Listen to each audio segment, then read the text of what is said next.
వడతో ఇది తినాలా? వడతో అది తింటే.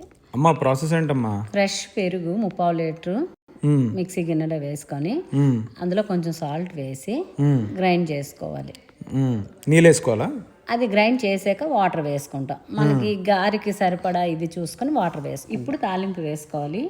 ఒక ప్యాన్ లో ఆయిల్ వేసుకొని 2 స్పూన్ల ఆవాలు, 2 స్పూన్ల జీలకర్ర, గుప్పుడు మినపప్పు, పచ్చిమిరపకాయలు ఒక 15 వరకు వేసుకుంటాము. అల్లం ఒక 3 ఇంచుల అల్లం వేసుకుంటాము. ఎండుమిరపకాయలు 5, కొంచెం ఇంగువ, 2 రెమ్మలు కరివేపాకు. తాలింపు బాగా వేగిన తర్వాత పెరుగు గిన్నెలోకి వంపుకుంటాం. ముందు రోజు గ్లాసుడు మినపప్పు గంటన్నర నానబెట్టుకొని గ్రైండ్ చేసుకొని ఫ్రిడ్జ్లో పెట్టుకుంటే మరుసటి రోజు గారెలు వేసుకుంటే ఉలగ్గా వస్తాయి.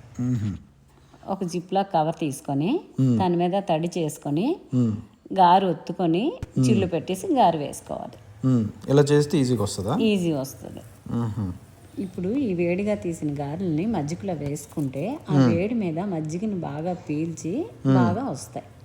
అంటే సాఫ్ట్గా ఉంటుందా? సాఫ్ట్గా వస్తాయి. కొత్తిమీర గార్నిష్ చేసుకొని ఒక 2 అవర్స్ తర్వాత సర్వ్ చేసుకుంటే సూపర్. అంతేనా?